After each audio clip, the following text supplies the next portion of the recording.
Hello and welcome back to Crayon Code. Today we're going to solve a problem which is about traversing and iterating deeply nested objects in JavaScript. Imagine to have a file with translations which are on one hand hierarchically organized and on the other do not follow a regular structure. So the problem now is that we need to be able to find all string values which are here on the leaf nodes, and we somehow need to transform them, for example, replace some undesired characters or make them all lowercase. Now we can implement this kind of logic recursively or iteratively. I personally prefer the iterative version as I think it's slightly easier to debug and doesn't run into a Stack Overflow if we have a higher amount of nesting levels. But yeah, what do you prefer? Let me know in the comments. Okay, first thing we need is we need the actual data, which means that we simply require it. Let's simply call it like the file name it is, require, and yeah, of course we're going to require from the very same directory.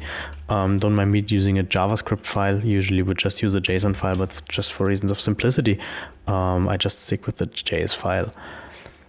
Okay, the first thing we need is an actual function which we will call iterate object, and doesn't mean much, just the one object that is going to be iterated to. So we're now having the choice of iterating in a recursive or iterative version. In this case, I prefer the iterative version. It's a matter of choice here. The advantage of an iterative version is that you're much less likely to run into a Stack Overflow, and that's why I, in quite a few situations, prefer the iterative solution over the recursive one. Therefore, we're going to need a queue, which is simply an array, as we can use an array in JavaScript as a queue, and it's therefore tracking what objects we still need to iterate. And the first object we need to iterate is our input object. Okay, and while there is still something in our queue, which means that if length is true, the expression is truthy as long as the length is bigger than 0. And now we are going to use a variable, which means that we shift off the first item of the queue, which means that we take out the first item and all the other items move one position forward. And now we need to check what it actually is. So it's an object, which means that we can use the object.entries functions,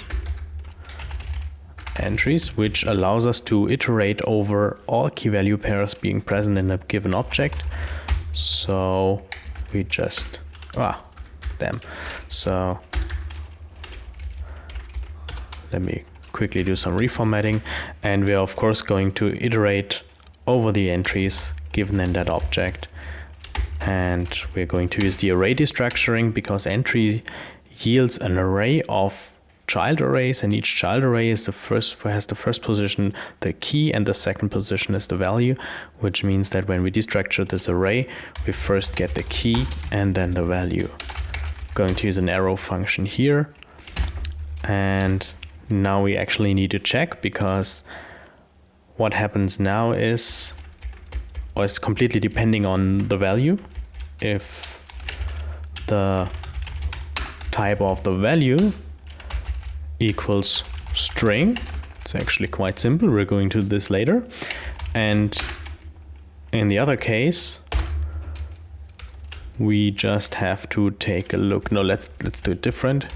If it's an object, we just enqueue the current value into the queue, because if it's an object, we still need to iterate over this child object, and in any other value, any other case, we just are going to need a callback here, because I want to have this generic, which means that I call the callback with the current object, because you sometimes need to modify this data. Just be aware, if we do it this way, if we pass a reference to the current object, which means that the data is that the receiver of the callback is able to modify the data in place. So we need to be actually aware of that, and we pass in the key value pair of that. And actually that's already it. So now let's have a simple use case where we pass in the I18N data, and now we need to check. Let's now do something easy. So our callback will be getting the current object, the key, and the value currently being processed. And for each value, we actually wanna lowercase. Yeah, let's say we just lowercase every value, which means that current key equals, and that's now how do we ensure that it's actually a string? We just concatenate it with a string and then do a 2 lowercase on everything. So let's see if it actually works. So we're going to set a little bit of a breakpoint here and there just to ensure that it's actually working. Oh yeah, create a Node.js configuration for actually running that program. And now let's see. Yeah, we get the entire object. You can see here that it's arbitrarily deep. It contains multiple child objects, and of course Q still has one object inside. And yeah, of course, I have a typo here, so good that we found it. Let's persist that configuration.